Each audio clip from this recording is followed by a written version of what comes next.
At this point, we do have some folks signed up to speak, and this is a part of the program and the meeting that we do that. And since it's rather dark in here, Judy Maxwell will read the names. And we will...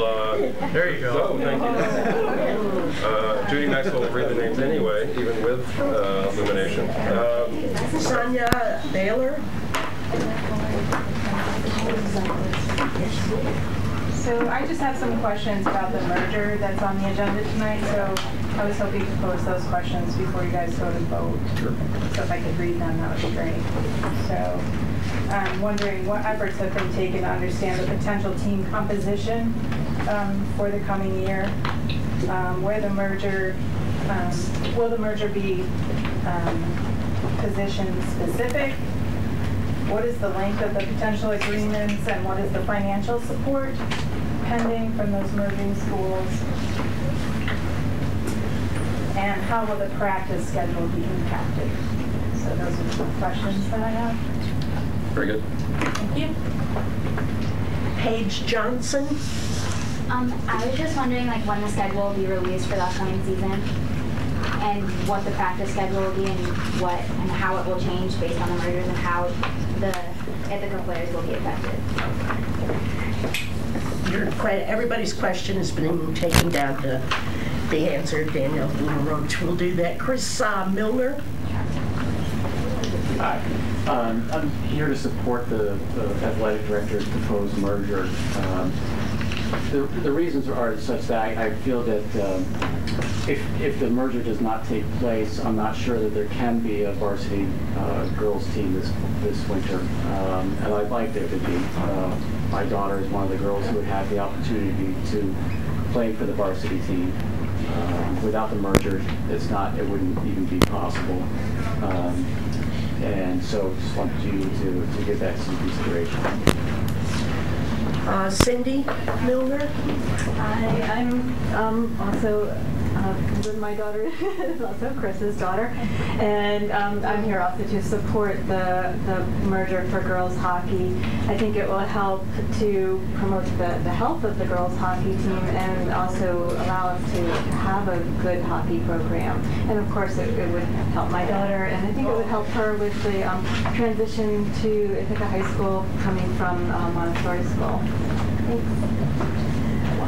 Terry Burns. Well, we're not here about girls hockey. Interesting to hear about that. I'm here tonight with Chris Centurico, and we just wanted to make a couple of quick announcements from IPEI. As you know, we've been working all summer getting ready for the opening of school, as you all have, and we're very pleased to be here. We have a few quick announcements for this year, but the most important one that I'm going to make is that Chris is our first ever executive director, has joined us effective on Tuesday last week, and you'll be hearing from her. We just wanted to introduce her to you and for you all to meet her. So, good. Chris. Okay, very briefly, hi, I'm Chris Sancherico, and our new office is down at the Just Because Center down on the west side in the old Ithaca Paint and Decorating building, so if you want to find us, that's where we're living. And I put some handouts out for you. I especially wanted to invite you to an opening reception. There's going to be an art display from some of our grant recipients, and there's a reception for it on Thursday, September 19th. From 5:30 to 6:30 p.m., so we hope everybody will join us. I've also put out in your places information about our new teacher grant, so that you know that we are starting to meet with teachers and let them know what we're doing this year, and information about the grants that we provided last year. So please look over the materials I handed out, and thanks for giving us some time. Peter. I cannot read the last name. It's girls hockey. Girls hockey. Peter lives on Dryden, Hartford Road. Yes, that's me. I'm sorry that I signed into, again, past president of TGHA. I've got the news in the spring that there might be not enough players, and so I'm here to support Danielle and Jessica with whatever we could do to help. past Ithacan. I graduated with Rob. That beats him, but You're not the only one. that's all that that's all I have to say. It was a very good class. What I mean. A lot of intelligence, not a lot of hair. Julie? I was just wondering which schools were going to be included in the merge. Very good questions, all which will be answered I'm sorry, I in missed that which one. schools. Hockey coach was talking to me. Okay, which school? Okay. But the first item on the agenda, once we finish up with a few more items, will be the merger, and we'll have Danielle and others come up and talk to us. So first on the agenda, so hang in there for a few more minutes. Nobody else has signed up. Does anybody? Anyone else wish to speak at this time? School did start today. That's has nothing to do with girls hockey, anything else. So I think we're good. Thanks, Judy Max, as always, for helping with the public comments portion, and we will get to those items, and eventually the Just Because Center we'll know where it is without having to say it's where Ithaca Paint and Decorating used to be. Yes. But that will happen at some point. Just a few more months. We've only had a couple people come in looking for paint. The building looks very nice, though. It does. It looks great. And anyway, this is the first day of school for all the students in the district, correct? And we happen to have student reps here who actually look pretty familiar, Michaela. And, so it's great you're here. And so what's going on? So as you just said, today was the first day of school. Yesterday was the first day for freshmen, but today was the first day with the entire high school. And it went really well, actually. And I also wanted to say that scheduling was really successful this year, especially my schedule. It's awesome. But and I know that in past years it's been a little rough, and I know that the administration and guidance staff has been working really hard on that, so we just wanted to thank them. Also this morning was the senior breakfast held in activities, which also went really well. A bunch of the seniors got to start our year off well, and we noticed in a bunch of the classrooms there's a bunch of new technology. I noticed there are a bunch of e-note boards, I think they're called, and a bunch of teachers were saying how they didn't really know how to use them, and were requesting workshops on how to learn about their new technology. And also seniors are beginning to start the college application process. Fall sports have started. Last Friday, the volleyball, soccer, and swimming and diving teams all had victories. The captain of the women's swimming and diving team, Hannah Bollinger, got the school and pool record in the 100 backstroke. That was the first home meet of the year, so that's pretty notable. And freshmen came in yesterday to adapt to their new school. Link Crew had 2 new commissioners, the past 2, one of whom moved to California and the other resigned, Miss New and Miss Scorbald. They both worked incredibly hard to organize all of the events, both yesterday, and there are also events continuing into the year without pay. 114 Link Crew leaders came in to help freshmen adapt. And one note that I thought was really important, Ms. New gave a short speech to all the freshmen that Ithaca High School is one of the few schools in the area that has an expanding curriculum, sports teams that are going through changes. New uniforms are coming in. We have over 74 clubs. We have new dance classes, new AP classes. We're really becoming a world-class school. We're also going to become an ink-free school this year, which is pretty important. So that's it for the 2 days of Ithaca High School. Sounds great. Board comments, responses?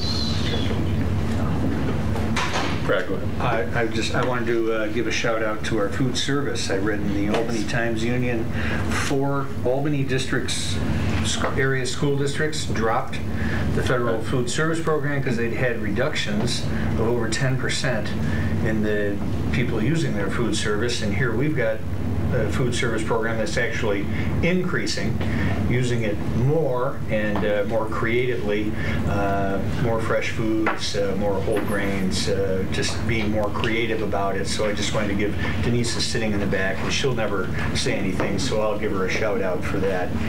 Seeing that, some people are going in what I would consider the wrong direction, and I think, we're going in the right direction. It was just too hard to... It was just too hard. That's what they gave up, because it was just too hard. So it was interesting, and instead of finding it too hard, Denise is actually charging ahead. So we appreciate that, Denise. Great job. Other comments? Anyone? Go ahead, Pat. Oh, I just wanted a clarification from the people who spoke about hockey. Are you all currently in the Ithaca City School District, or some of you at other schools? Okay. Yes. In the district. Are in Ithaca High School or Boynton or? My daughter's at Montessori. In what grade? 8th grade. And then we have a son at Ithaca High School, and we're within Ithaca City School District. Thank you. Any other comments? I'll make, want to recognize another district employee, Jim Ellis, our transportation director. I don't know him that well, and that's a good thing. And that's indicative of the kind of job that he's been doing since he got here, I think. And I want to personally thank him. All I hear is good from parents, teachers, administrators, fellow board members. Real great attitude, can do, and it's a difficult job. It's a hard job to make people happy and satisfied.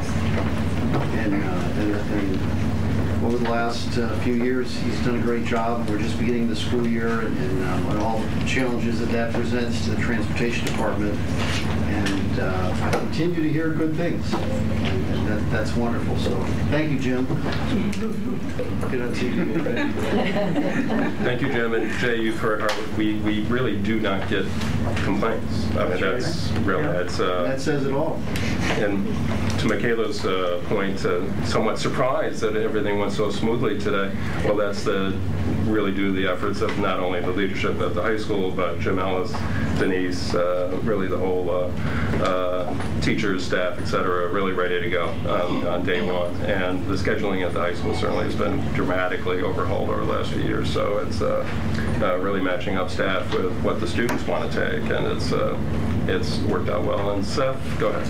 Oh, I want to talk a little bit about the Link crew. I had a chance to catch the opening day yesterday for the freshmen, and just to give you a sense of what it was like, they had all the freshmen wait outside the gym, and then they opened the doors, and the freshmen had to walk through a line of all the upperclassmen and all the teachers who were applauding them as they walked into the gymnasium, and it was kind of a good kickoff and a lot of excitement. So those kind of things that we used in this Link crew to make this transition. And the kids came in looking a little nervous, but the enthusiasm and clapping and smiling and excited music, was a good way to start your high school year. So. Good. We'll move on. If there's no one else, we'll move on to the consent agenda, because we eventually have to talk about hockey. So we'll... I'll move the consent as presented, and it includes the supplemental personnel report. Jay True seconds. Any questions? A fairly short consent by our standards. We all good? All in favor? That's everyone, and we do have everyone, I believe. And on to the superintendent's report, Dr. Brown. Thank you, Cindy. And I will be brief because much of what I was going to share has already been said.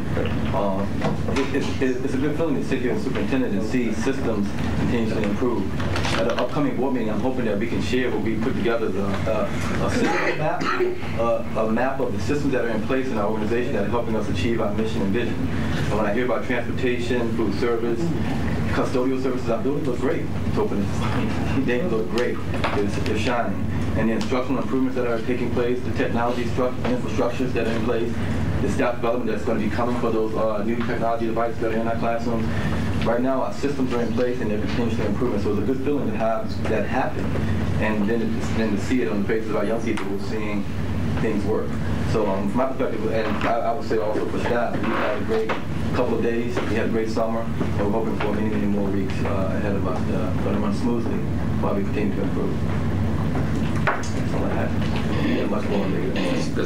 Later you'll have more. Okay. All right, Dr. Brown. So on to school district business, and yes, Danielle LaRoche will come up and we'll talk about girls hockey. Not only girls hockey, I believe we're going to talk about wrestling also. All right, there's several sports that numbers for a lot of schools are not adequate enough to field teams, and frankly, this is some of the first times that I remember at Ithaca High School, well, in this district, that our numbers are not quite where we need them to be for a few sports. So Danielle, if you want to just probably give us an overview, and through your overview, probably you're going to answer quite a lot of the questions that we heard earlier. Sure. First of all, I want to thank the superintendent and the board. I had an opportunity this week to hand out brand new modified uniforms to all of our fall modified teams, and that would not be possible with your support.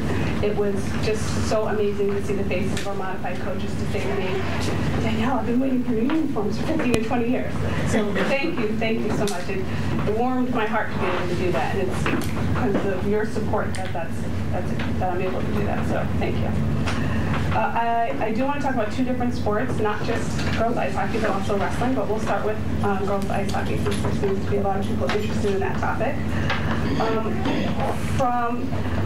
Obviously, school started today, so the exact numbers of girls hockey players that we're going to have rostered next year or medically cleared, I don't have the exact number. I have estimations. So I want to be clear about that. And from what I understand from our estimations, that our numbers have fallen low, and there's varying reasons why that's happened. I went ahead and pulled the numbers for the last 3 years of medically cleared girls hockey players, and we actually aren't that far away from where we've been over the past 3 years. I think it's because we had 5 seniors graduate is why our numbers are down, and we've also had 3 or 4 girls make a prestigious team in Syracuse, and their ability to come to practices and games are in question. I know Coach Link is working with them to figure out if they can play both, but that doesn't mean that they'll be able to be at all the games and all the practices, which then puts our committed number of players down to around 9 or 10. And so that is what I'm here to discuss.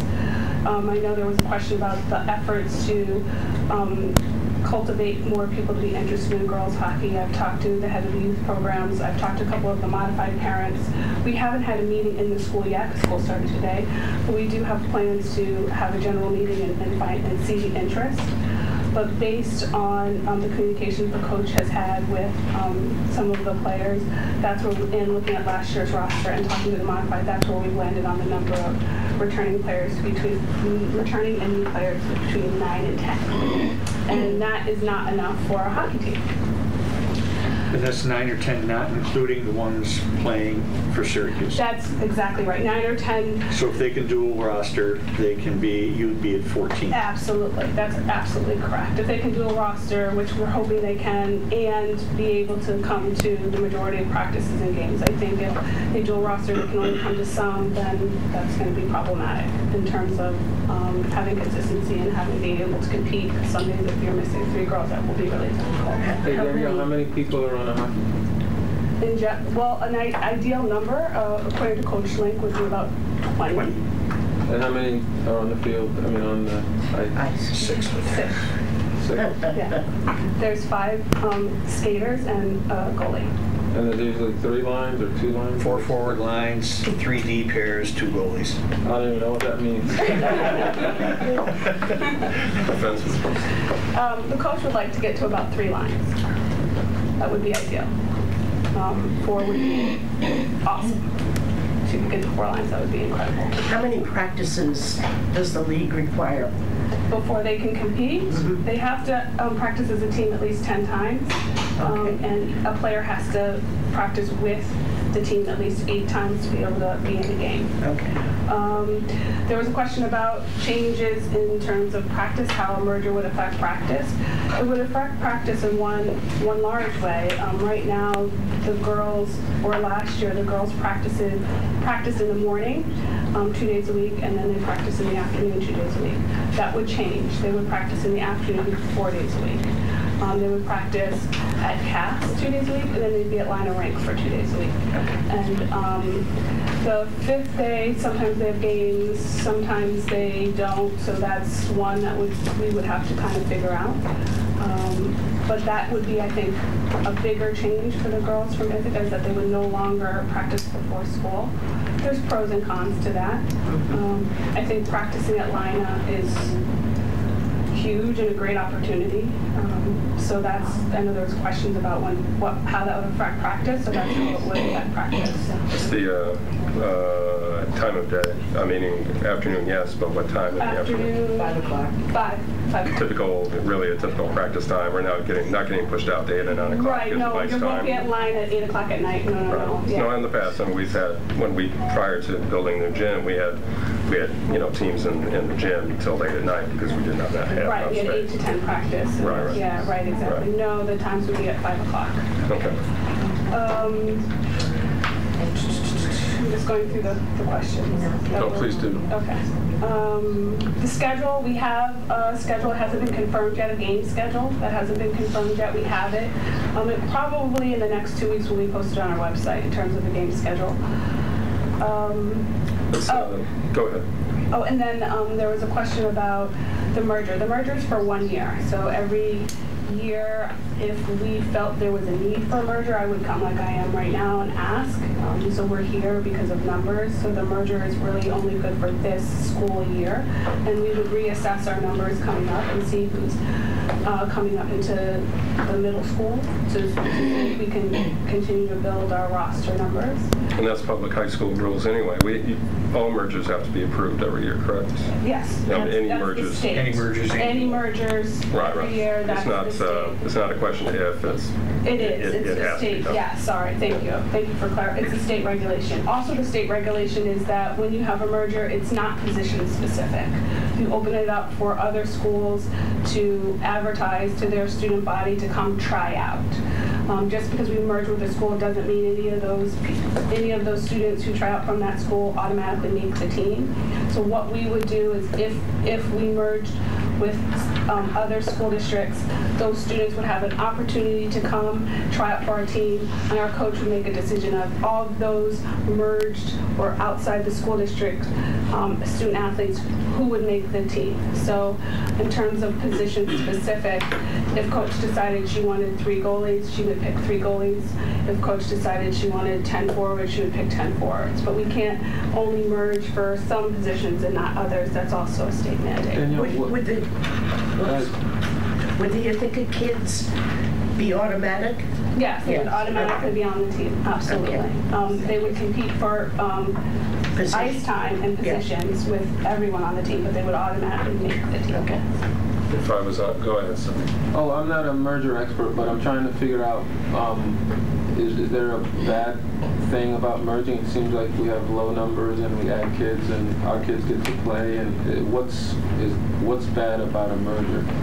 You know, that's a really great question because, as you guys know, I've been here now a year, and so I've heard a lot of back and forth about a merger. I think the feedback that I hear that's negative is, will it take away opportunities for our Ithaca students? And I don't think it will, because I go back to, I was at Edgestat this summer at our PLC, and a gentleman spoke a keynote, and he talked about adversity and how our students who have a little bit of adversity in their lives tend to fare better when they get out in the world as adults. The thing I love about athletics is it's a contrived way of having some adversity. So by merging and having our students compete for positions and have to work hard and be committed and show up on time and be held accountable because they don't automatically play, I think is a bonus. I think that's what really can make our students excellent in what they do at school and excellent when they get out. And so in terms of a negative that I heard, I think that's the biggest negative, is that if someone from outside my school district is a better player or competes harder, they might play over my child. I mean, I think that's the number one thing I've heard. I think you said before that Ithaca City School District students will be on the team automatically, yes. And then the other outside students may come in and they may perform better, and our students will have to compete with playing time. Is that kind of it? Exactly. Okay, so it's not on the team, off the team. It's a playing time. It's a playing time, exactly. Exactly. So I think that's the big, in terms of the feedback I've heard, that's the biggest negative. Any other negative besides the competition? I have heard concerns about team chemistry. I've heard concerns about that, the commitment level of people outside the district. And I think that's going to be the job of the coach, to really do her research and her homework in terms of selecting a team and figuring out personalities that are going to play together and fit. And the last thing I've heard is just if there's any added financial burden onto our taxpayers. And right now in my budget, I have a certain amount budgeted for ice time. I have a certain amount budgeted for the wrestling program as well as girls ice hockey. That's not going to change. So regardless if we merge or not, transportation doesn't change, ice time doesn't change, the amount of money we spend on ice time, uniforms don't change. So from looking at a budget perspective, I don't see it really shifting my budget around unless there was no team and then there's some breakage there. Sean, then Kevin. Just a point of clarification, mergers aren't for a year, mergers are for a season. The mergers by the state are sports specific. So even if you're merging with a school, you're not merging with a school for all those athletic programs. It's a very narrow window of what you're merging for and why. Yes, so it would be, thanks for the clarification. When we say year, I guess. Right, it would be for the school year. So they would come and they would play from November to March. It would only be in girls hockey. And then next year would be a brand new year. We look at our numbers, and if we could not merge. I will tell you that in our league, in the league that the girls hockey team plays in, we are the only team that's not a merged team. So every other team we play against is a merged team. Sure. Michaela, then. I might have missed this, but who are you planning on merging with, like opening up? I haven't said that yet. Oh, okay. But I'm getting there. All right. Perfect segue. No, that was perfect. And Eldridge, you have a question first? I can wait. This is a great time to deal with that. So I've been in communication with several schools. I'll just give you a quick list. Horseheads, Montessori, Lansing, Trumansburg, Dryden, Whitney Point is unsure, and Maine and Well. And so right now at Horseheads, there's one student interested. Montessori, there's one student interested. Lansing, there's two. Trumansburg, there's two, perhaps three. Dryden, there's one, perhaps two. Whitney Point, they're unsure, but they have one. And Maine and Well is a definite, and they have one. So that's a total of 9 students possibly trying out for the team. And they're going to transport their kids. I was very clear with all of the athletic directors I spoke to that they are responsible for their own transportation, and all of them are well aware. The main annual AD, I said, are you sure? And he said, these are hockey parents. This is what they're used to. And this is what they're willing to do. And I said, well, my daughter won't be playing ice hockey.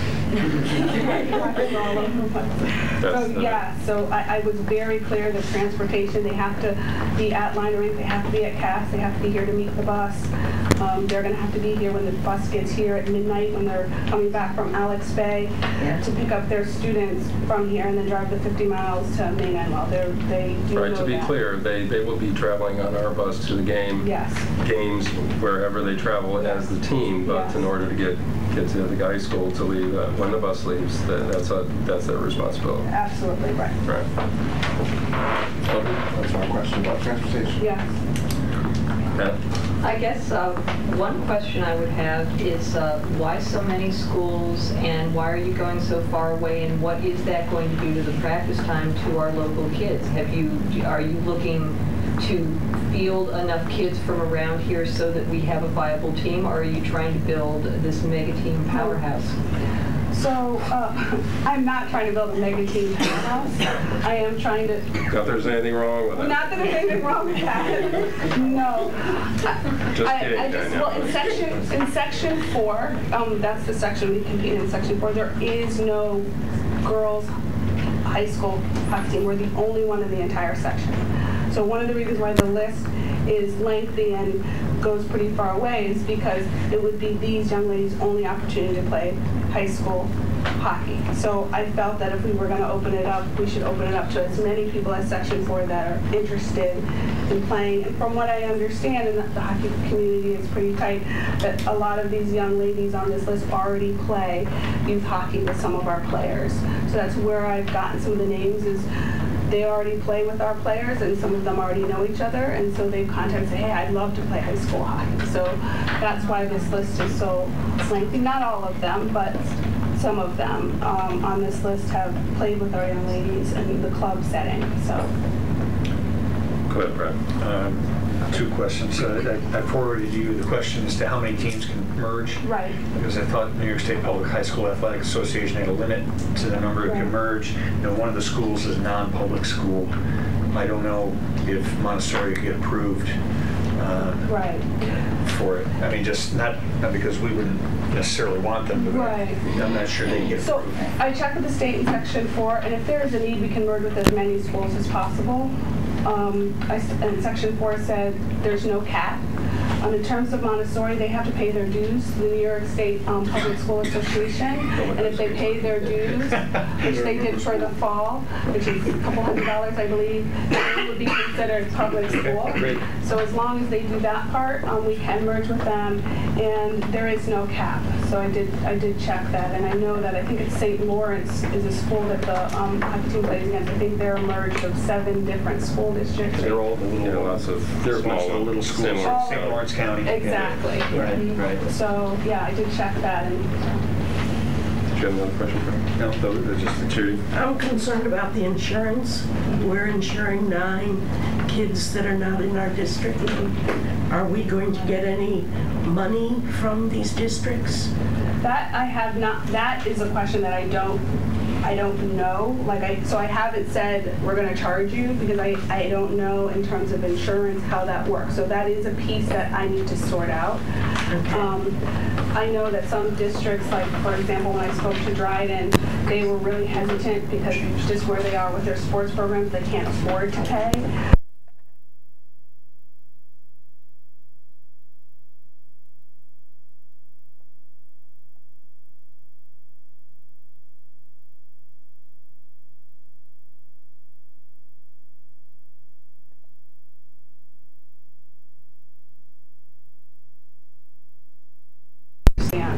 They were just really concerned about really the ice time fees. No. Okay, it's not a variable cost. It's not a variable cost? No. Okay. It isn't? The insurance is pretty much determined by the enrollment of the district. No, not even the sports. Just the enrollment of the whole school. And then all these little side things go on and don't affect.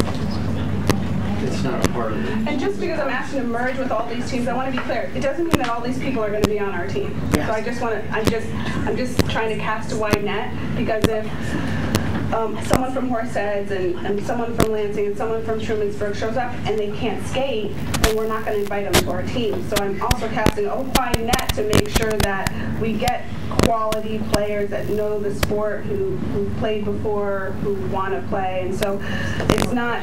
It's not like I'm looking for stars. I'm just also casting wide net. So when you hear all the names, it doesn't necessarily mean they're all going to be on our team. So I just want to be clear about that. And I would say as well that just because that's what's being put forward doesn't mean that all those mergers have to go through. Okay. Right. So in other words, if we want to decide a particular form of merger or a couple of those, we can decide that as well. It's not. This isn't an all or nothing scenario. Absolutely. Pat, I don't think I heard an answer to Pat's second part of the question. Maybe it was first about how this will influence the practice times for the kids here. If these kids come and they're good and you want 6 and the 9? How will it affect our timing of any meeting? Right, so the timing is different. So instead of practicing in the morning, they're going to be practicing it. So last year they practiced in the afternoons twice a week and in the mornings twice a week. And so they would be practicing after school in the afternoons 4 times a week now. But given that a number of these schools are an hour or more away, how late in the afternoons? And is that a concern for Our practice time is 5 p.m. Okay. Our practice times are set. We've confirmed with Cass and Lina we have 5 p.m. practice. Mondays and Wednesdays we're at Cass at 5, and Tuesdays and Thursdays we're at Lina. Yeah, we don't have a variable time for ice time, so ice time is set. And set and purchased. You're on. They have to get here. They have to. You're on that. You have that ice. You're on that minute, and when you're done, you're done, and the Zamboni comes on, and they're ready for the next group. Right. I mean, it's so. I mean, ice time is so expensive that it's really exactly the moment that I pay, and then when we stop paying, then that's really the ice time. It's the grass field isn't always just there, and you can turn the lights on or not. It's So it is affecting our team in terms of them having later practice, and I have heard pros and cons. Some of the girls are like, yes, no morning practice, and some of the girls are like, no, I liked it because then I could have the afternoon, and then I could join a club, and I could do other things. So, you know, so I've heard both sides of the morning practice and the afternoon practice. So with the 9 people, that would give you approximately the 20, possibly 9, possibly 20 to practice with. Yeah. If you end up with 15, is that enough? Yep. We had 17. We had 18 cleared, medically cleared last year. We had 17 on the team last year. The year before that, we had 22 on the team, but we had 6 seniors. And then the year before that, we had, 22 medically cleared. That doesn't mean they all played. We had 20 medically cleared in 2008, and we had 18 in 2009. So if we got to our numbers around that 17, 18, it would be consistent with what we've had for the last 4 years. You can have, scrimmages, 2 goalies, and, you have enough players that you can, have practices where you can go live. Exactly. Right. Okay. Good. And like I said, I know that we have some youth players coming up, so I'm hoping that we could get to a place where this isn't necessary. And I will say, sorry, in 2010 and 2009, those numbers included mergers from Lansing. We merged in Lansing for those 2 years. For one player. For one player. Right, one player, but we did merge. It was specific to a position. It was actually for 2 players, and one of them went to prep school and left at the last minute for the second school year. The first school year she played, and the second year she didn't. And that's what happened in the past. We had a question. I'll take it. Yeah, I was wondering if there is going to be like a practice policy, like if girls that are coming from hours away and that are doing that, like is there going to be a certain number of practices that they have to attend like per week? Or are they just going to be allowed to come and go as they please? That's actually a coach's decision. Coach Link is here. I would imagine that they're going to have to be committed players, or they're not going to be part of our program. But I'll let Coach Link speak to that. I'm Coach Link, by the way. Yeah, it's going to be the same as just like with the kids that are. I'm in touch with the kids that are playing for Syracuse right now. I need to make sure that it's not a come and go as you please type thing. Everybody needs to be able to make a commitment to Ithaca. If they can't make enough of a commitment, then that's fine. All the power to you. Go do whatever you have to do. But we have to make sure we take care of ourselves first and then work with everybody else after that. But what is the minimal amount that you... There's not a set number now. I mean, I need to speak with, if somebody comes to me and says I can make, 90% of the practices, that's great, but everybody's got different things going on, which I totally understand, and I'm more than willing to work with people, but like I said, it needs to be beneficial to us first before anything else. So I can't give you a specific number, but whatever benefits us as a team. Okay. Thank you. Yep. Thanks, Coach. Other questions? What do you need tonight? Excuse me? What do you need tonight? You to say yes, and then just some paperwork that Danielle and I need to sort through. Procedurally, do you intend to, go to the Tompkins County schools first? If you get to your numbers, stop there, or do you intend to go to all the schools? I mean, it's just because Lansing says 2 now, you offer them the opportunity, you could get 4. We could, yes, And absolutely. similarly with T-Bird, or maybe somebody else at Montessori decides they'd like to play. I mean, Right. you don't We don't know, right? You don't Correct. know. So I mean, I'm just asking procedurally, Right. Are you going to go to, 1, 2, 3 to start? Going to go to them all? What's your... My intention is to go to them all and have open practice and let coach decide who makes the team and not makes the team. So that's my intention. But eventually, Sean, go ahead. Ask your question first. Eventually, we need a fairly concrete motion before the board that we can pass, and we will merge with. Right, and the list that I have is the list that I'd like you to vote on. So that's my question. I mean, I thought last time we went through this process, there was an actual resolution. I'll move merger with the list of schools that Danielle presented for girls hockey for the 2013-14 season. Second. And just remember, we haven't talked about wrestling yet. Yes, so, I know that. So, Jay, go ahead. Is there... Motion's on the table. What happened? So you picked those schools, but you said it could be any schools in section? No, she asked me why so many schools are from so far away. And I was saying because Section 4 doesn't have girls hockey, I extended out of the local Dryden, Lansing area. So and to my stack, because since we're in a stack conference, some of these schools are stack conferences, so I meet with their ADs, and so in conversation I extended it to also our stack counterparts. Does that make sense? It does, okay. but that's not all, like where's UE or... They don't, from what I understand, they don't have anyone interested in the stack. Because... And we don't like UE anyway. No, Vestal or whatever. No, Put that in minutes. so... Yeah, No.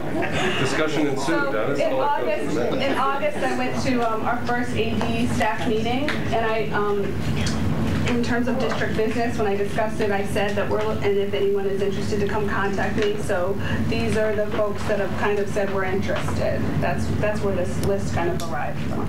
Most of the staff ADs looked at me like I was, right? Hockey, we don't do hockey. So the horse heads and the main animal were the 2 athletic directors that said, yeah, I think we have some hockey players. Right, they don't have funding for another sports program anyway, but go ahead, Sean. Oh, they don't. I understand what you want to from as a yay vote, right? But timing is it essential that this gets voted on this evening? Yes. This is a winter sport. I would just put it out. Yeah, and so the process is, and for hockey it's different from wrestling, so there's 2 different processes. So I have to submit the paperwork to Section 4 and before October 1st. So I think you guys might have one more meeting before that. Now for wrestling, it's a little different process. I have to submit it to Section 4. It then goes to STAC conference. It then goes to the state.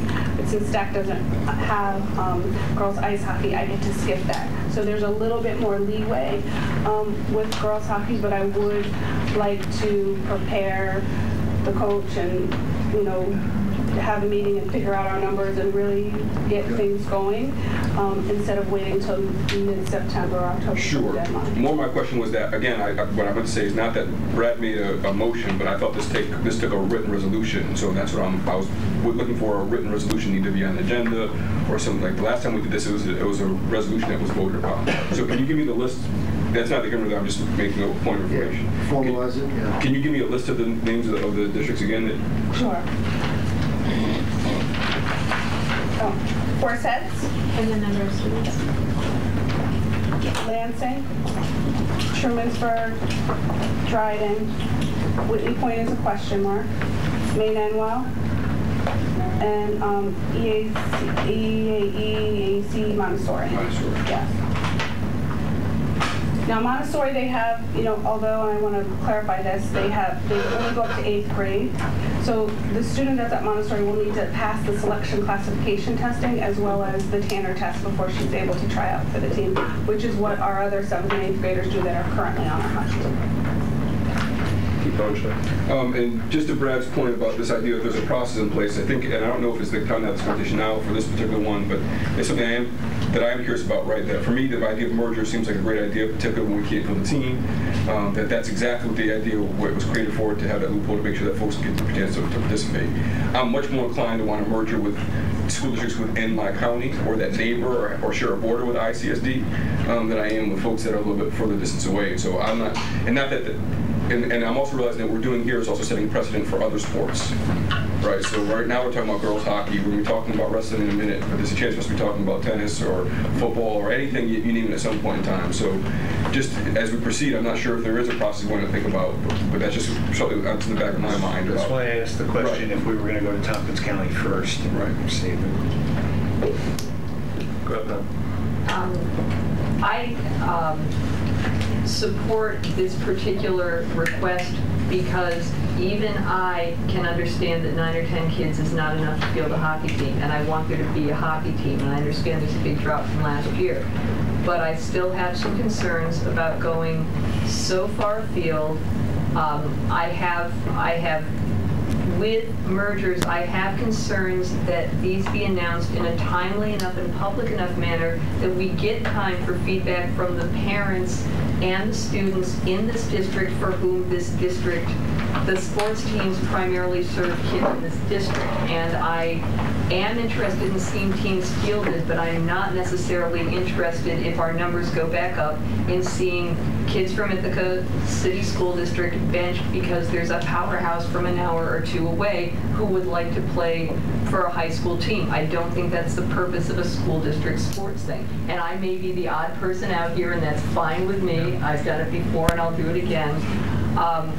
I know that there was at least a public announcement on the IHS Parents Forum listserv that these would be voted on. I got 3 comments that probably other parents got. I got no negative comments. I got a couple of ambivalences. I'm ready to support it, but I am very cautious that I do not see this as setting a big precedent, and I will not support mergers if it means, unless it means we can't field the team.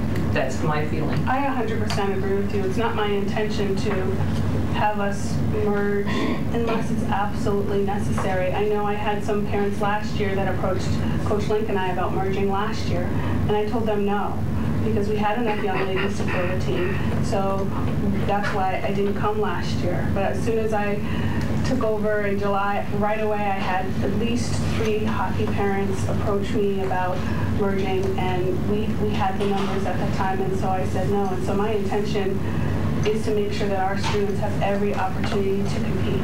And there's nothing more prideful, at least for me when I played for my high school, is playing for the city or the area that you grew up in and where you live. And so I agree with you. I think in this situation, because it's especially in girls hockey and in the league, this is I would consider a normal thing. I think if I was talking about soccer or something else, that it would really be going against the grain of what's happening in the state. But I think mergers in girls ice hockey, like I said, we're the only one in the league that's not merged. Not that I know a ton about girls ice hockey, but I've had a quick lesson this year. And from what I understand, this is not unusual. I think it's unusual for us. And I think that next year we have to reassess, and we have to continue to work with our youth programming to make sure that we have opportunities for our Ithaca girls to play. Thank you, Danielle. I really appreciate your comments. Thank you. Anything else, Sean? I see a hand in the back. I'll take one more from Corinne. Oh, I can't. These chairs are so high, Corinne. I can't even see. I'm sorry, I haven't been here all summer.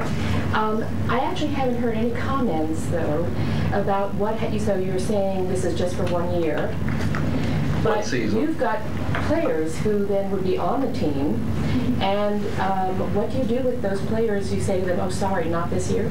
Yes, that's exactly what you do. And how does that work? So one and done. So for a board vote every year. Well, that part I get.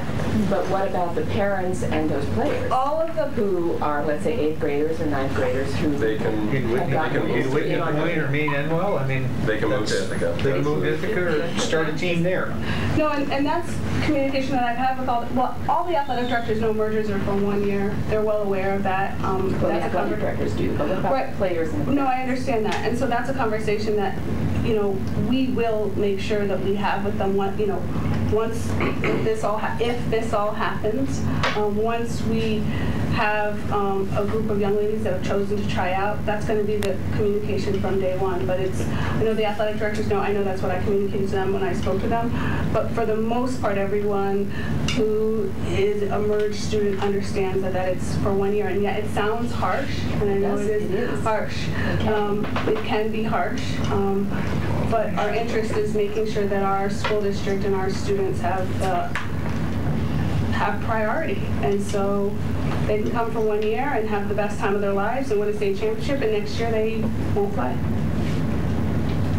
And it would be, I'm not sure how you do it, but it would be good if the message went out to the districts far and wide that if the athletes want to come work on their skills, play on the line, work on their skating, this is the way to do that. Ithaca doesn't need 5 goalies, so be prepared to try out, work on skills, defense. There's a lot of different positions. Unfortunately, we've been down this road before that everybody seems to want to play goalie. I'm not sure why, but I think typically there's plenty of goalies. So you want to come in, skate, lace them up and skate up and down the ice. That's great, but don't expect to. If you're a goalie, don't expect this to be your goalie camp. Right. If I can be clear on that. And there is a motion.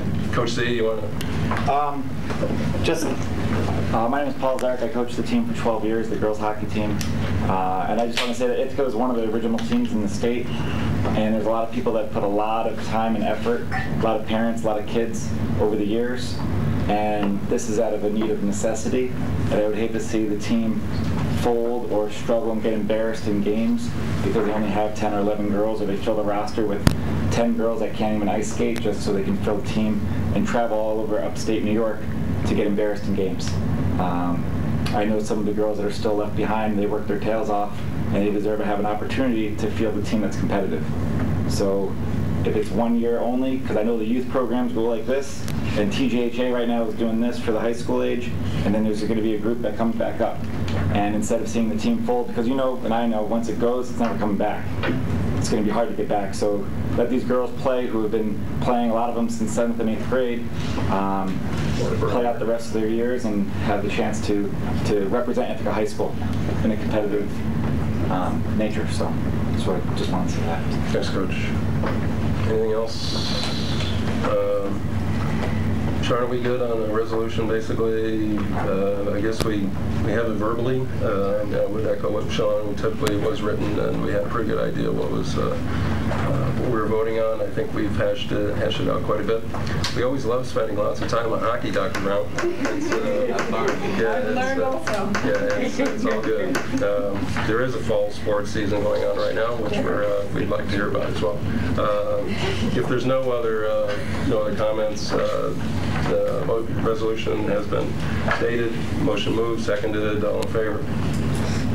That is Judy, Rob, Brad, Eldridge, Jay, Chris, Pat, and Seth. Those against would be Sean. So the motion passes. So Danielle, there's work to do with girls hockey. There's a lot. And we certainly are very happy that we can maintain a program, now and in the future. Hopefully this helps us do that. But we have another program that is not as strong as it used to be. Historically, wrestling at Ithaca High School has been very, very strong. We've had tremendous wrestlers come out of Ithaca High School. Sure, absolutely. But you want to talk about that too? Yes, quickly. So our wrestling program is like, I don't want to sound the alarm at all. It's not in the same situation as girls hockey. So if we could put that aside in our minds, it's a very different situation. Basically, Trumansburg's wrestling program is folding. They have right now 1 wrestler, perhaps 2 wrestlers, and they would like to continue to compete. So the athletic director said he would like to merge with us so his athletes can compete. I got in touch with Coach Barker, who couldn't be here tonight because he's playing golf. I won't put him on blast, but anyway, he couldn't be here tonight. Everybody knows now. She got glow in the dark.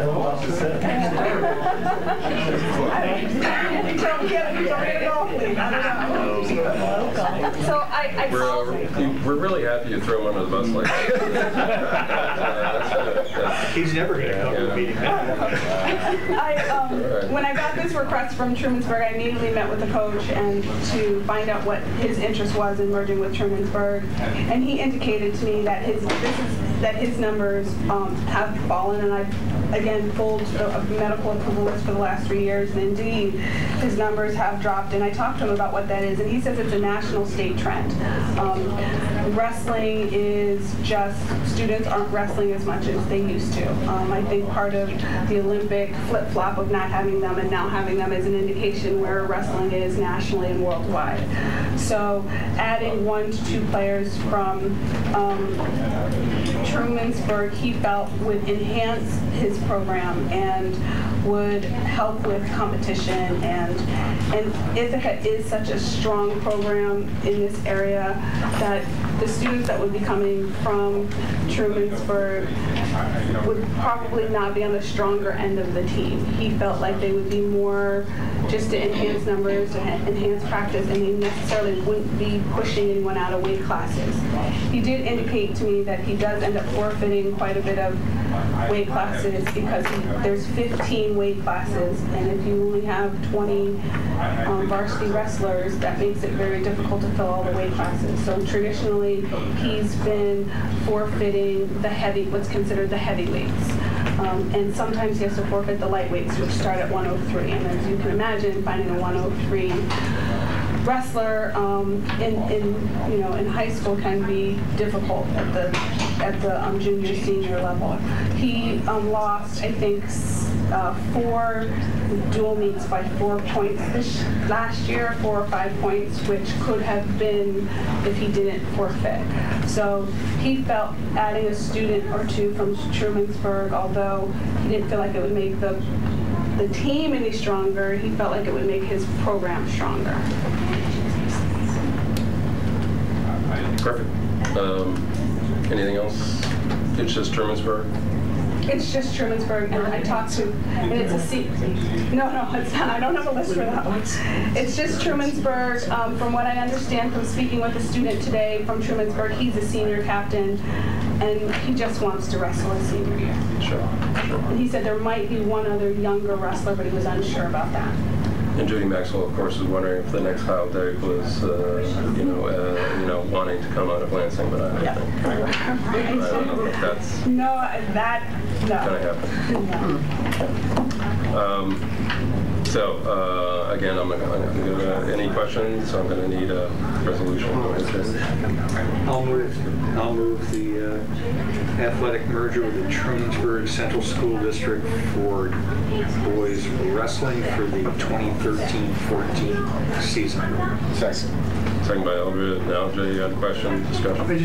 I think that I know I get nervous about precedent, and I think we all do, but I think the reality of these mergers this year and some discussions about them in the past is that every one of them is unique and different and has to be viewed on its own, depending on the sport, depending on that particular year. I'm supporting this wrestling thing, and the wrestling situation is totally different than the girls' hockey, and so you worry about precedent, but the other reality is that it's an annual requirement to look at this every year. So. So I think that precedent isn't something I'm going to worry about. I think that it's more look at the situation each year of the sport. Go ahead, Phil. I have a question. When you were informing us of these potential mergers, you mentioned that wrestling is a no-cut sport, but please refresh my memory. Does only one student in each weight class wrestle Right. At each. Right, but for example, Richie Burke is one of the best wrestlers in the state, and he happens to wrestle for us, which is yay.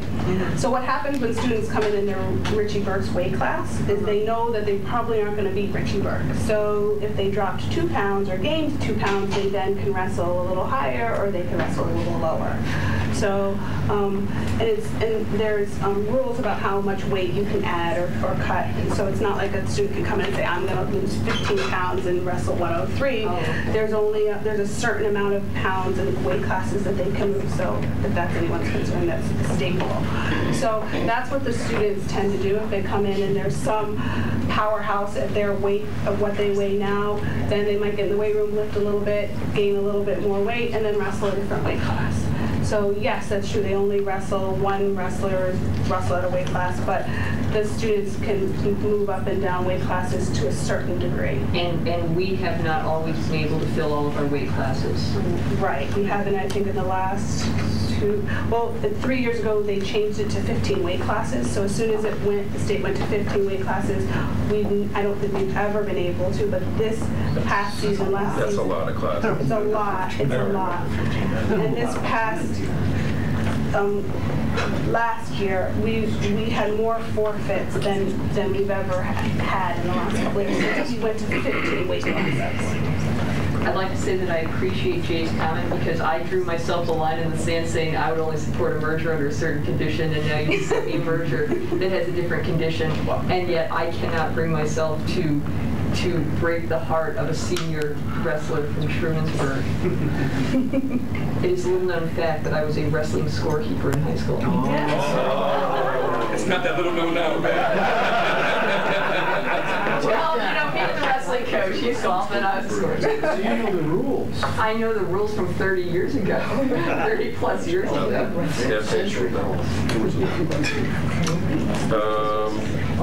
Corinne, do you have another question? I do, actually. So I think this has been a very good discussion, and I'm sympathetic as well, but it sounds like we're talking about one single player. And so the question is that player contending for a weight class that we have forfeited? Or is there going to be a competition? Right. I don't, he is on the heavier side. I don't know, because the coach couldn't tell me, because he doesn't know who weighs what right now. Not that there's anything wrong on our with team. So, right. So on our team, the coach doesn't know what weight classes yet he's going to fill because the students fluctuate weight, and so they come in from the spring a lot bigger, they have puberty, so he doesn't know. But this particular student, I know, is on the larger, heavier side. Husky. Go big or go home, Daniel. I mean, come on. I'm trying to be politically correct. He's on the larger end of the weight classes, so it would be more beneficial to us. And I say these students for whom this is going to be, I just want to make sure that that's not right. And that's exactly the issue we talked about. Right, but it could possibly happen. Yes, it could. It could happen, and I, sorry, Danielle. I mean, part of this, Corinne, is you have wrestle-offs. I mean, just because I wrestled at 157 starting the year doesn't mean I'm going to wrestle every 157 match the rest of the year. I'm going to be competing against my teammates, against frankly anybody else that wants to take my spot. Unless you're ready to compete, you're not going to be a very good wrestler. So if you can't take on a kid from Trumansburg,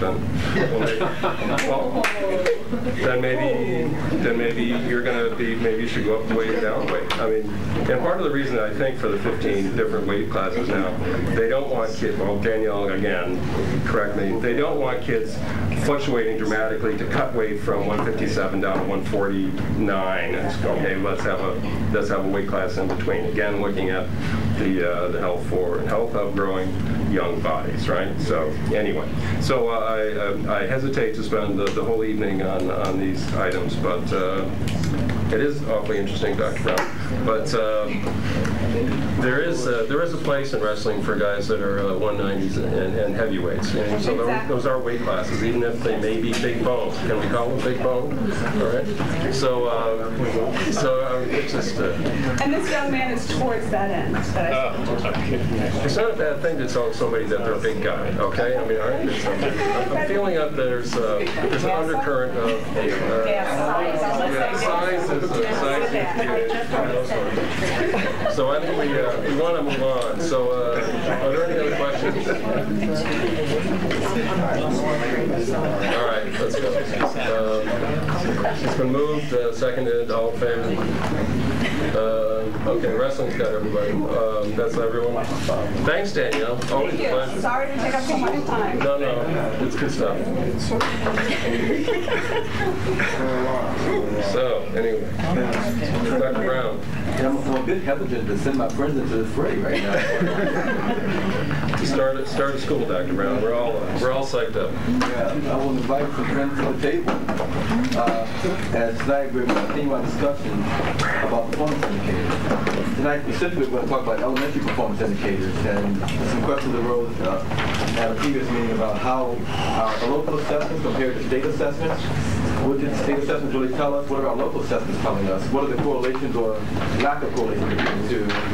What other assessments or what other things we're doing at the elementary level that are giving us some sense of how all our young people are achieving? So we have some things we wish to share with you tonight, some updates, and at the end I think you're going to be excited about something we're going to share with the entire community and our teaching staff that we hope will be used a lot this year. So I'll turn it over to Dr. Landau. I'm not going to say a word.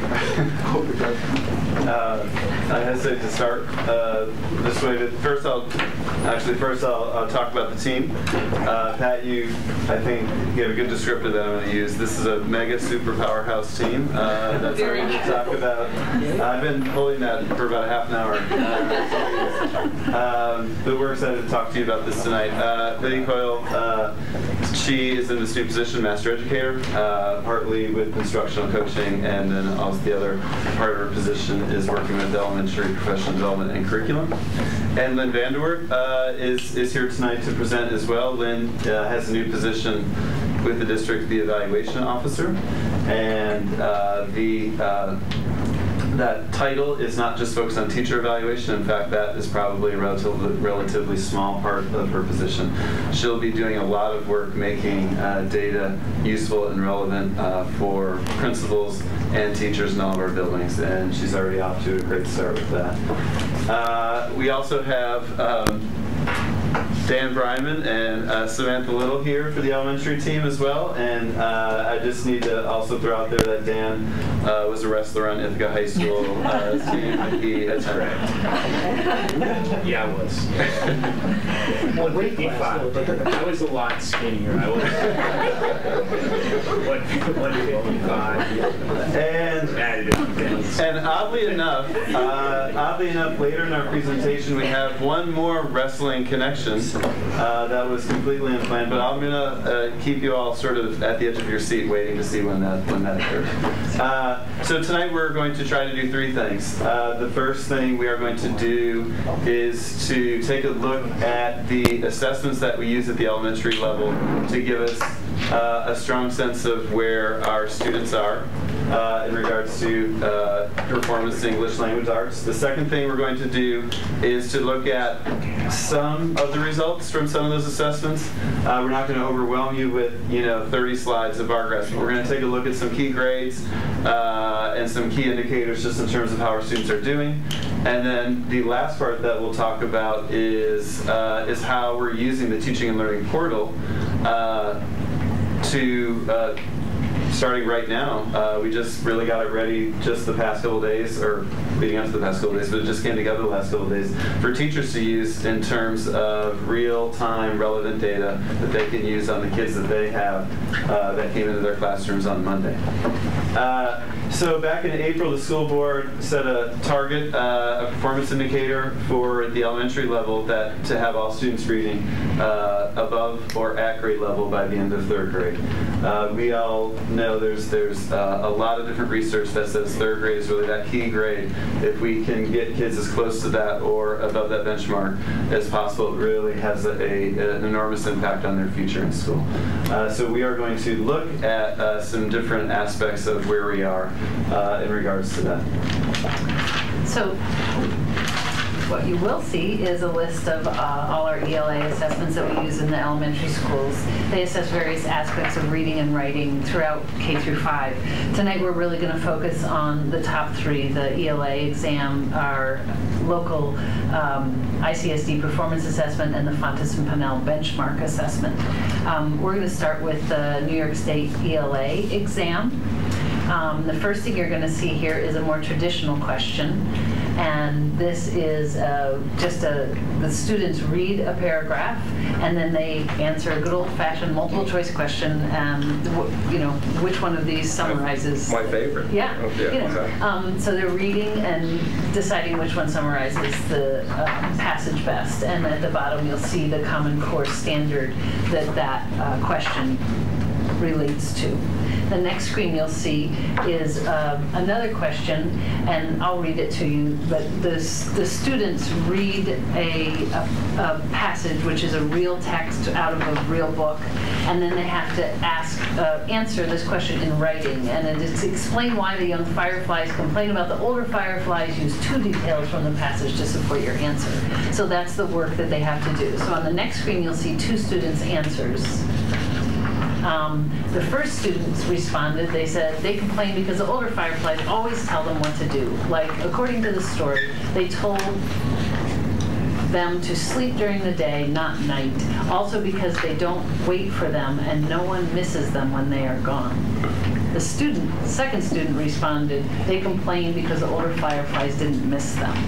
Okay, so thinking about the question that they were asked, they had to say why they complained and tell 2 details. What we'd like you to do is grapple for a minute and say, why do you think, what scores do you think they get, who would do better, and why? Maybe not which scores because we don't have a number system, but which student do you think would do better and why? The top one. Okay, how come? It's longer, it has examples. Any other? The teacher and me would want to know more about these students. Say one more time. The teacher and me would want to know more about these students. Because the second response may could be amazing. I don't know the young man or the young woman and their skill set. Right. And so, this is a state assessment, so it's scored by people who don't know the students. So they had to make an inference of why these, so they read a fiction story about fireflies and the little fireflies are complaining. And so they had to use some inference as to why. And then in the prompt, they had to give 2 details. And so the first one gives 2 details and makes an inference, and also it's readable. So they are both readable, but part of the scoring was readability. How much do the mechanics get in the way of reading? So that's how the state What scored. grade level is this? 5th. This is 5th grade. Yeah. All of these samples are off the New York Engage website, so they're accessible to all public. So what did student number 1 get? They got a 2 out of 2. Because they did give the 2 examples. They did make the inference, and the readability was okay. The second response, they got a 1 out of 2 because they did make an inference, but they didn't give 2 details. Yeah. Okay. So that's just an example for you to see what our 5th grade students are doing. Now we're going to look a little more at our data. And one other detail about those assessments, because we'll be comparing them to ones that we use internally. That is a 90-minute test for 3 straight days for a 5th grade ELA. So we'll kind of compare it to the time frame that our other assessments take. Dr. Brown has already shared this overall data. We just wanted to put it back up in front of you to see briefly. Our overall performance on these tests, although it does look low, and we want it to be much higher. Obviously, it is on par. It's actually above the state averages to a certain extent in regards to overall pass rates. Because this is a 5th grade test, we just wanted to put ICSD's 5th grade membership group data for this particular test. So this is the 5th grade ELA test. And as you can see, we have gaps between several membership groups and several others.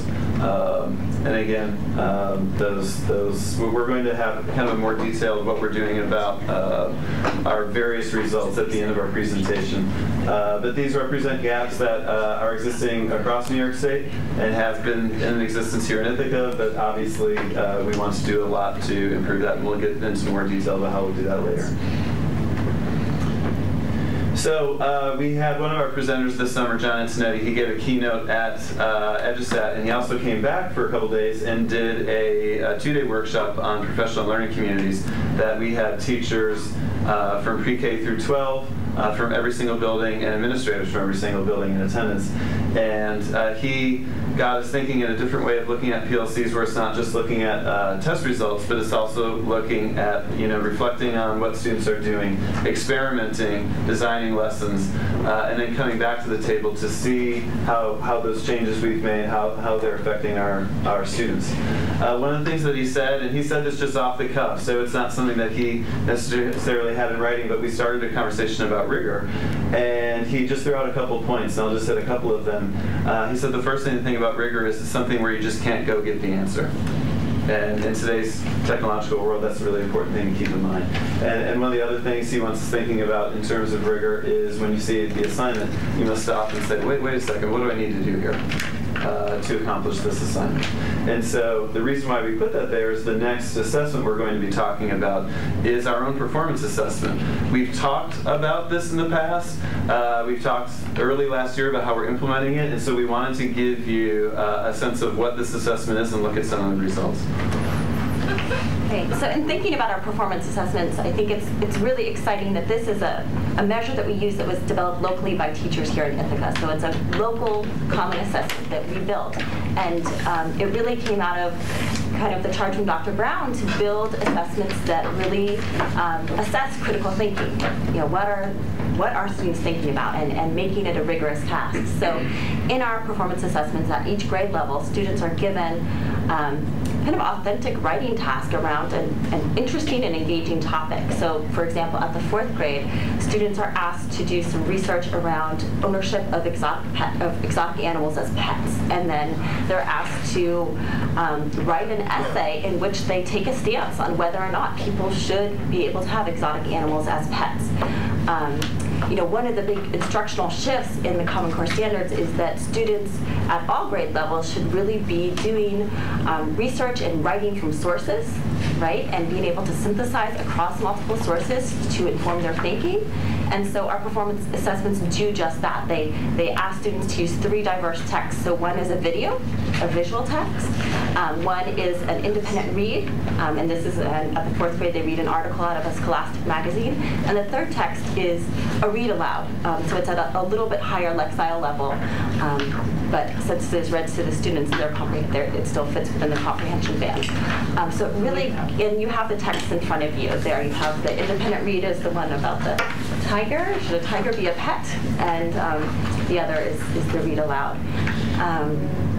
And just to give you a sense, we're gonna show you a little clip of the video. Oh no, it's just the next slide. Sorry. Sorry.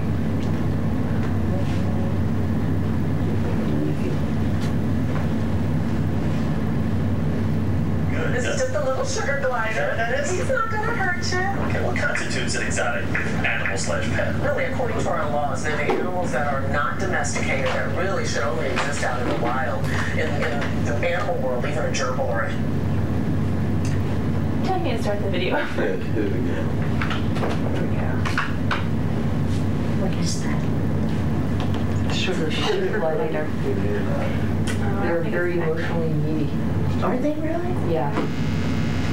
really, according to our laws, they're the animals that are not domesticated, that really should only exist out in the wild. In the animal world, even a gerbil or a hamster are considered exotic pets, but we're going to have some that are more exotic than a gerbil and hamster today, including this sugar glider. What exactly is this little guy? Sugar gliders are marsupial. They're found in Australia, New Guinea, and they're like koala bears and kangaroos. They have the pouch. They have their young. I don't know where he went. The guy looked really comfortable there. Get back in the way. And the clip that the video the students see is about 5 minutes long. And they watch it twice and take notes as they're watching so that they really are doing that, gathering information from this text. And here's just a little snippet from one student's response. This is a 4th grade student from the Ithaca City School District. And we didn't put the whole sample on here, and as he or she states, should exotic animals be kept as pets? No, because if exotic animal was your pet and one day you decided that it is too much to take care of and you put it out in the wild, it will not be trained to live in the wild, and it will have no safety skills, and it wouldn't be used to its habitat. And the student goes on to make several other arguments about why he or she doesn't believe that you should have exotic animals. And so I think this is just a great example of how students are really using their reading to synthesize information and clearly state their thinking to other people. So it's a great task that I think measures ELA in a different way. Yeah. Was this kind of testing in New York State also? Did they have to? Because I remember at Enfield they needed extra machines to run the videos and stuff. So they get tested this way too? Currently in the New York State ELA exam, there are no video samples. There's no video text. It's all written. Right. But there are questions where, so as a result of the Firefly one, they read another passage and then they have to write another essay that's a bit longer than the response you saw. I don't remember the exact question. It was at 5th grade. It was about comparing characters in 2 stories, troubles they had and how they changed. So the state is asking kids to look at 2 texts, but it is written at this point. So these are the just... The question about the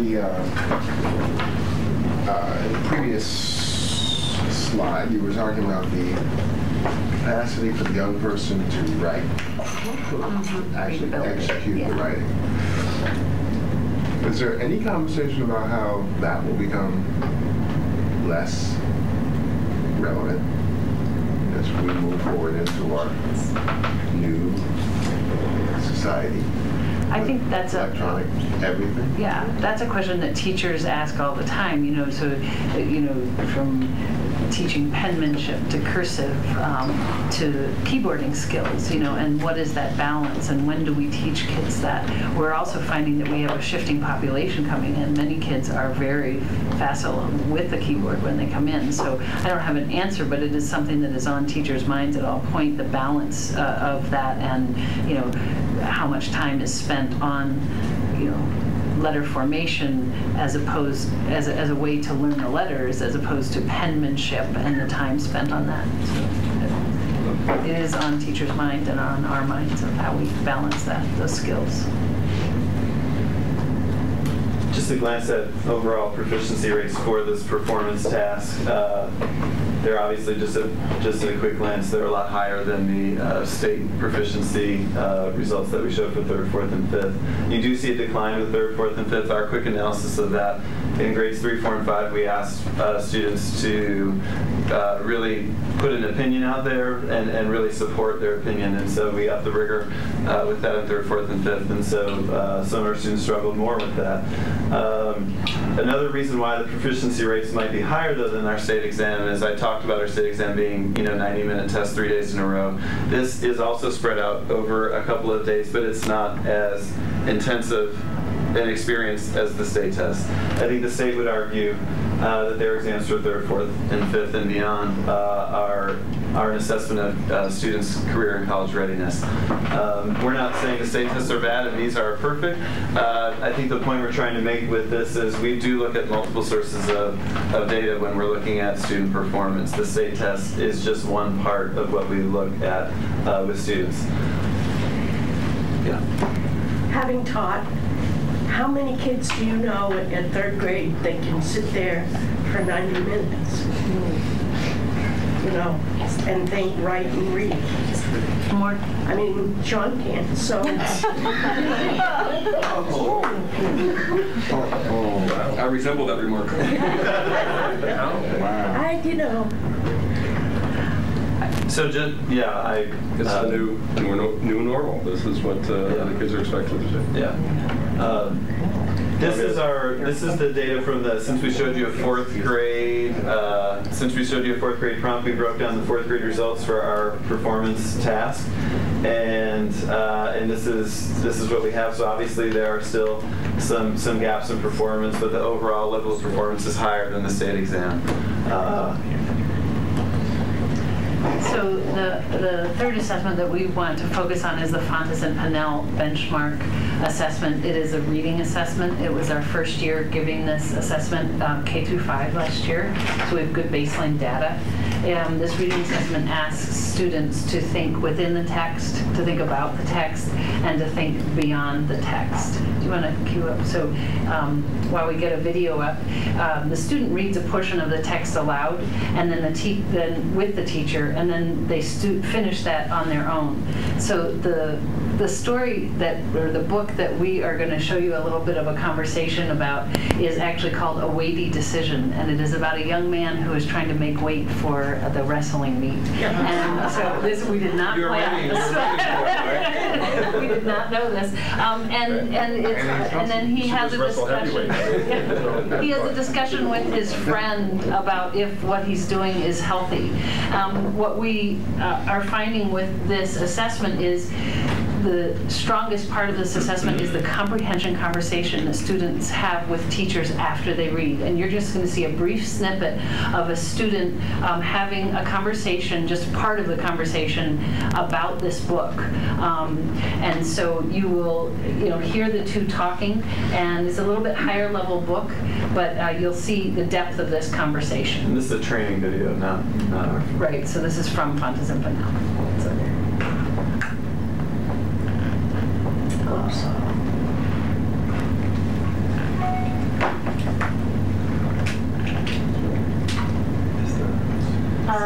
It doesn't seem to be going through to the screen. If anybody knows how to fix that, otherwise I can just play it from my computer. Okay, yeah, because I'm going to speak to it. People, especially friends nowadays, they like to encourage you not to take care of your health, but to be like everyone else. Because the ideal person is very skinny and everything. So I think he was a very great fit, and he really did show the characteristics of a person who really does care about his friend. Okay, so the text can you give me evidence that Jason was a good friend? Let's see. Okay, this one right here. It says, Jason, he was looking at Brody right in the eye, and he told about Leor's story, and he was saying Leor got better and later became a nutritionist.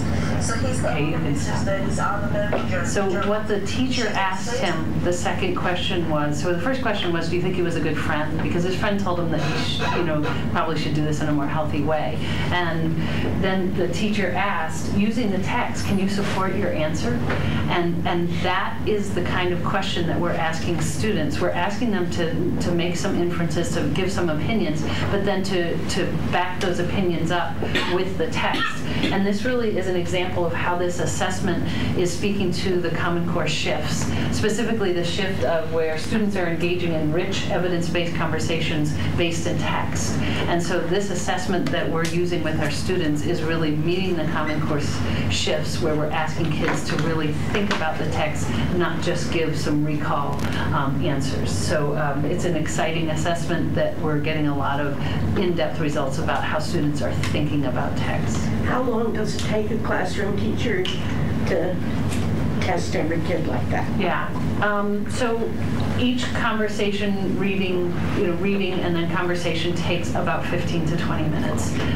So as you get to know your students, you know which book that they've read at before, and you're also reading with them on a regular basis. So when you go to do the assessment, you can get it done in about 20 minutes per student. We have a window of the assessment that's over 2 weeks, and we work with teachers to have classroom structures where students are doing meaningful independent work so that the teacher can be working one-on-one with the student within the classroom.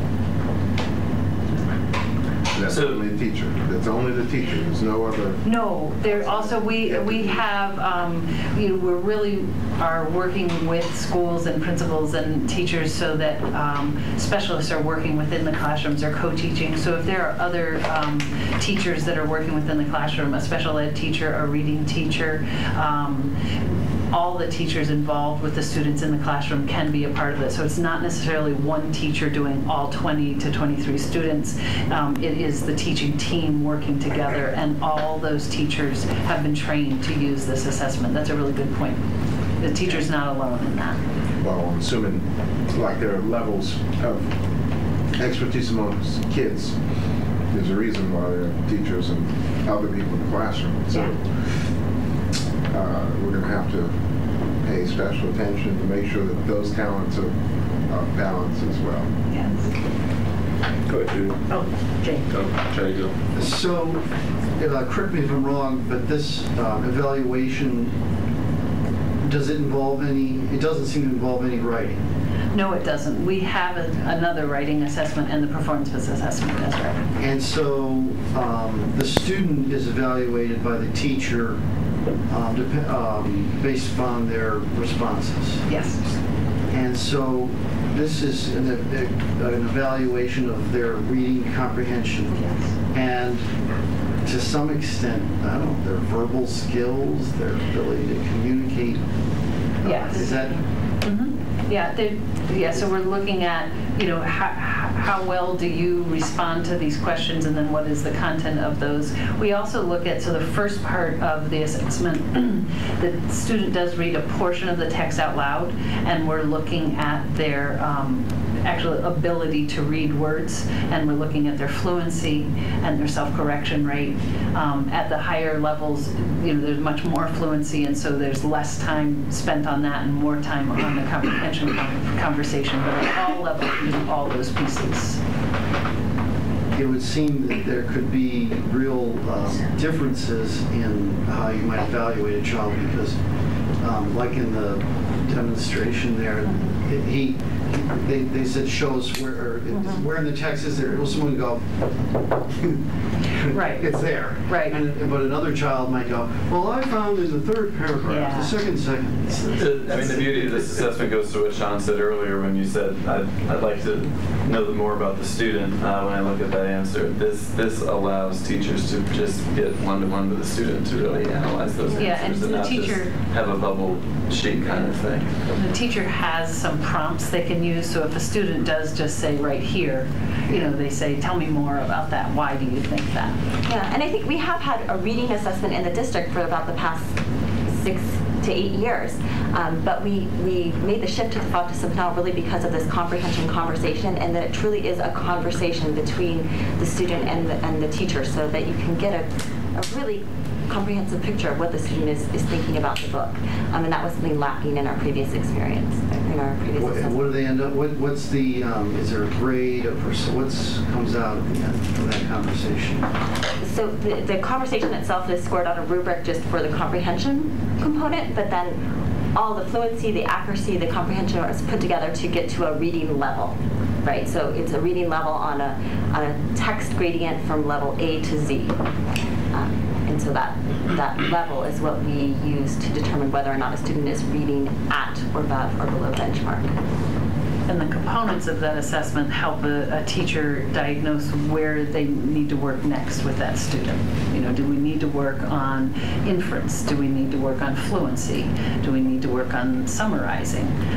From that, you can get some very refined pieces of information so that you can create small groups so that the teaching team can differentiate their instruction within the classroom. So it gives a lot of information about each student. When that teacher started, he knew that child could read that book. Yes. So that book is at a certain grade level, right? It's even more refined than grade level. So there are levels from A to Z, and that, you know, so that within, so each. So like it would be a level, there's like every grade level, there's probably 3 or 4 levels of books for the students. So he picks the one that he thinks the child can read well. Yes. Okay, and then from that he ascertains all the things you talked about and gives them a final grade level. So if I'm in 5th grade, I'm given, let's say, a 5-4 grade, and I do really well, and so I'm at grade level. But I'm in 5th grade, and the teacher knows I can only read at a 2nd grade level. So I'm given that, and then because the teacher already knows that, what is the difference in the score that the child will get besides a 2nd grade level? Well, what the student what will be recorded for the student is their book level, and so it's a letter. So, so this is a letter X, which is a high 5th grade, beginning 6th grade level. So the student will have that letter, and it's their instructional level, and that's a level at which they're going to do well in the book, but have something to grapple with, so that they can work on. Sorry, did you like that? Grapple. So there's things to work on there. So you get their book level, but more importantly, you get what do you need to work on within that level. Because what we find is that 5 kids can be reading at level X, but 3 of them need to work on fluency, and 2 of them need to work on comprehension. And within that comprehension, 1 of them needs to work on inference, and 1 of them needs to work on summary. So we find in many classrooms, kids will be grouped together not by their book level, but what strategies they need to work on. So we might have kids at level L and at level R in the same small group because they both need to work on summarizing.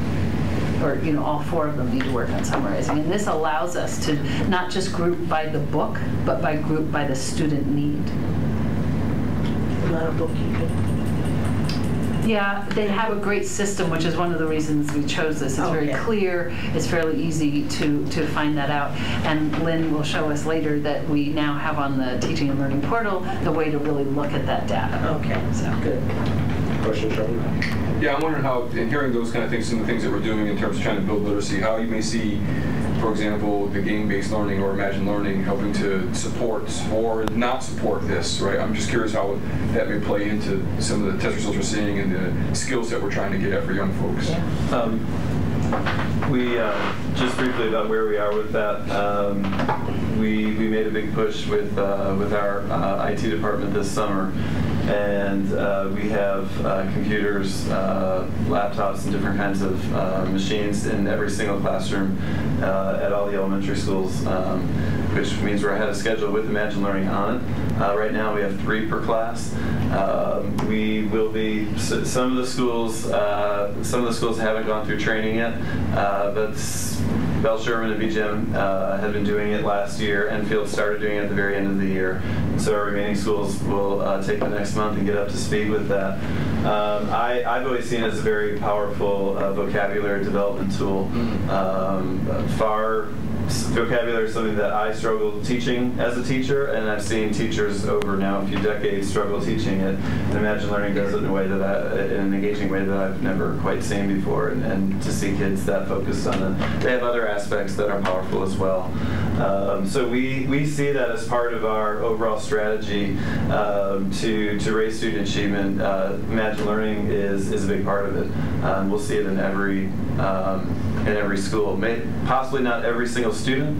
And that's one of the conversations we're having at the schools. Is it may not just make sense for certain students, but that we want it being used in every school. And we have a lot of teachers who came back to their classrooms with these computers ready to roll and are excited to get moving. So we're in a better place.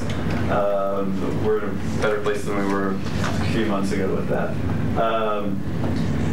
We don't have to go back to the slide, but just so we laid out, or you laid out in April, 100% of third grade students reading at grade level or above. Right now we have 75% at the end of last year.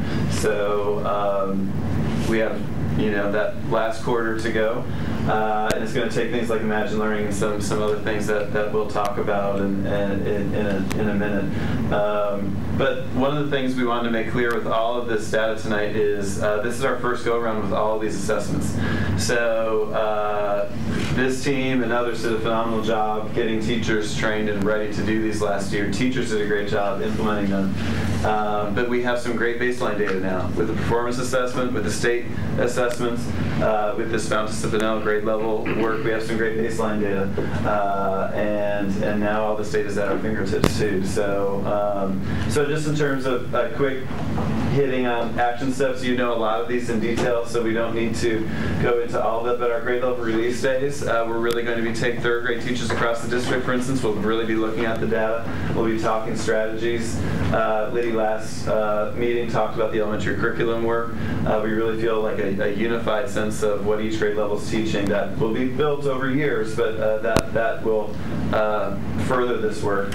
One of the things, I was reviewing notes and agendas from last year's elementary principals meetings. We meet twice a month, and about 75% of our time was focused on APPR implementation.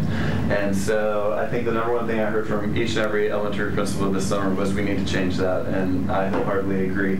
So we want to take what we learned with John Antonetti's training and not just have teachers doing it, but we want to have a much more data-focused PLC atmosphere in our meetings.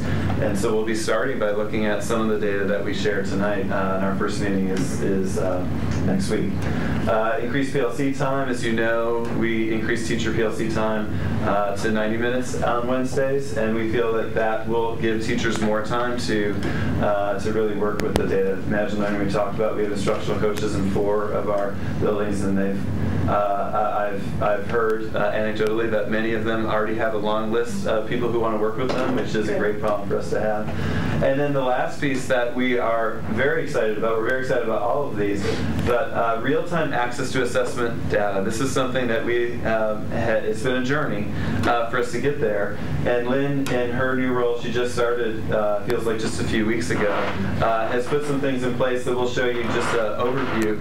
But right now, an elementary teacher, and we haven't totally broadcast this out because I think we just kind of finished up today, but right now, all elementary teachers can log into the Teaching and Learning portal. And once they log in, their class shows up. And with their class is all of the data that we just showed, but for every single student. And I think, Lydia, you had a little testimony about how teachers used to access this? We used to have to, go down to the main office and get out the files because it had to be in a locked place, and you get them out and you go through each student's Fume folder, find their scores, put it on a list, and get that all together, and then make your own spreadsheet or something like that.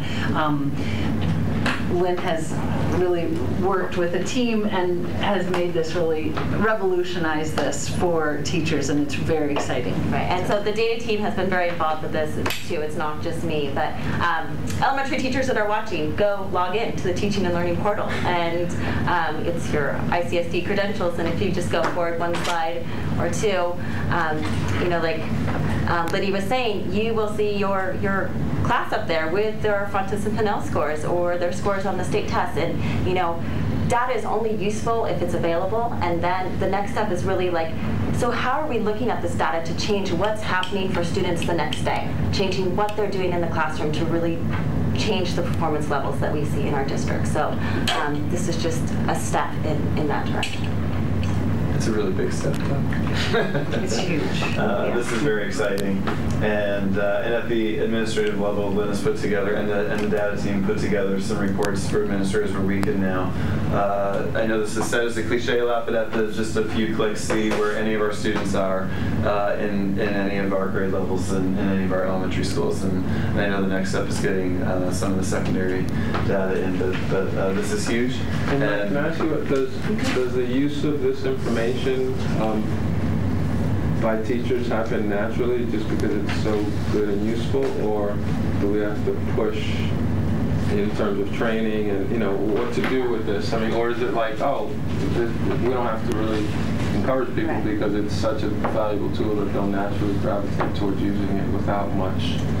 So I think there are some teachers, and all teachers will find this information valuable in some ways. I do think this is a huge piece of our instructional coaching program. Also work with principals and building leaders of how to provide that support and training and those kind of the protocols and experiences that make the data really useful, and how to look at it in different ways so that you get deeper behind a score. Coaches will be one of the things facilitating these conversations, yeah. But all teachers have been giving the Fountas and Bunnell last year, so they spent all that time with each of their students, and then they had that data, and then now you have new students, and instead of going down to the office and getting that data, so like everyone knows that that data is out there, and because they know that their colleagues have gotten it for their kids coming in, and so they see that there's been a lot of time spent on a valuable assessment. Many teachers, almost all teachers have done that. They've gone down to the office and done that, so they see the value in that. Lynn and her team have taken a step out, and we've jumped forward. So many teachers live in a culture of data to move their class forward. There are teachers that see it in different ways and use it at different levels, and that's our work now, and is to be sure that not only do they access it, but they use it. And we'll also focus on this at release days. I think our first principals meeting next week, we'll probably take a long look at accessing this as principals and have a good conversation about ways to support teachers in using it too. So it's we'll support this work any way possible. And again, it's how you use the data, but just having it right there is a big change for us. I know we're talking a lot about data now, but you see this is Lynn's landing page. Every educator in the district will have this landing page, which now we essentially have an intranet. So lessons are going to units are going to be here. I know they've been populated already. We're going to do much more of that. So units will be here. One can plan lessons and have them correlated to the assessments. There's much more that we're going to be rolling out in this portal as we move forward. And you can always see on the far left, if you could scroll down, you'd see everything from our Twitter feed to the elementary benchmark schedule. So we're hoping that in time, this is where every computer will start, and every educator will start their day and go to units, lessons, data, and there's demographic information in here about young people. I was just looking at how many young people had missed the first couple of days. And I was able to drill down to individual students who I saw today, but I didn't see yesterday, and I saw they had one day missing and one day. So I mean, this is it. This is the intranet, and we're hoping there's a one-stop shop for everything for folks. Is this new software or software? We've had this for about a year and a half now. So this is the Pearson tool that we had the contract. So it's taken us about a year to configure it and sort of build it. We've been doing a lot of the background work for understanding how PLCs should work, how to look at data, how to build high-quality units. Now we're just putting it into place because it's easy and accessible. Okay, so the assessments, how many times a year? The state ones once a year, but the other ones? The performance assessment is a summative assessment, so it's given at the end of the year. So the one where they're looking at the video and the two texts. The Fountas and Bunnell is given 3 times a year. We also do a writing assessment. We also do a writing assessment that's twice a year.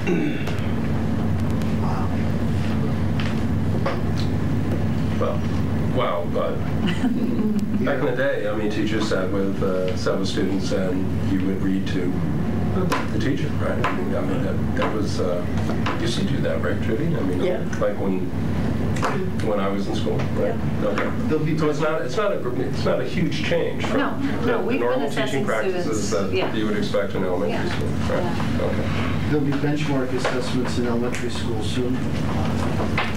Yeah, they start in the next Yeah, in the next week and a half. And the calendars and yeah, so the calendar just got put up, so teachers can log on and see what their assessment calendar is and the dates, that the windows that they can give it. Also, the writing assessment procedures are going to be on, will be put up there for teachers to see. What about the SLO or SOL? Which are they?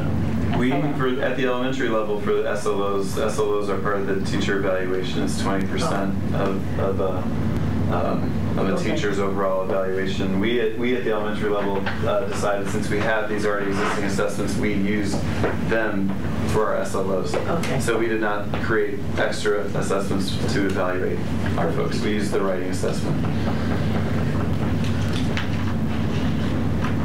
Other questions? Just in terms of sharing this information with the community, we've also talked, and we've very informally talked with the principal group, and we'll do this more formally. We want to take a version of this to PTAs and all the elementary schools over the course of this year, so parents can hear from us, not just teachers and principals, but us about what we're trying to do in terms of teaching and learning. And this is just one aspect of it at the elementary level.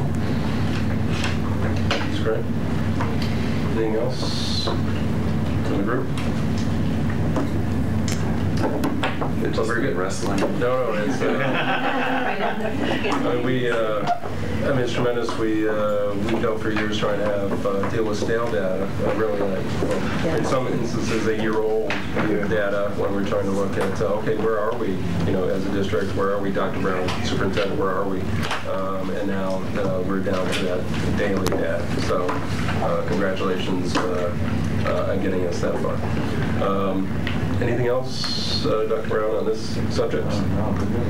So, any other business by the board? Where are we at on the website? Just update. Keep them always I thought we were gonna make it through the meeting. But thank you, Jay, for bringing that.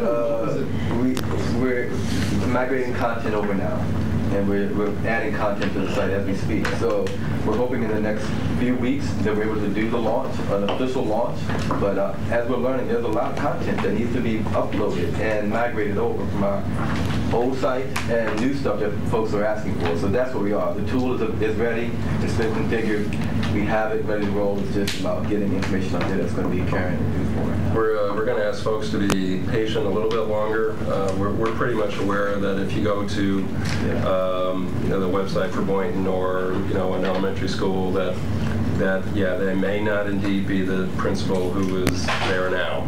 That is on the website, or maybe 2 years old, or the calendar's old. It's that's stale data, stale information that is going to be replaced. We have a team rallying around this. Kate's on board now. She's been on board for about a week. I don't think she's stepped out of her office and doing anything else but website work. Danielle, Jenny, and myself, we've all been pretty intense about trying to get this going. But obviously, if you have questions, reach out to your school, your principal, or your PTA. If you want to know when the first PTA meeting is, just ask as you visit your school. But we really do look forward to seeing that website. No more than that. Yeah, exactly. Any other business by board members at this point? I don't believe so. I think there certainly will be an effort and opportunities for the board to get out and visit schools over the next few weeks, I would think. Probably when you're out there, probably small groups of board members will be coming for a visit. It's really a fun time of year for us to get the year started, and so we do our visits, and we look forward to that in the near future. So I guess be warned that we're going to be coming. Anything else? Move adjournment. Second. Without objection, we are adjourned. Thanks.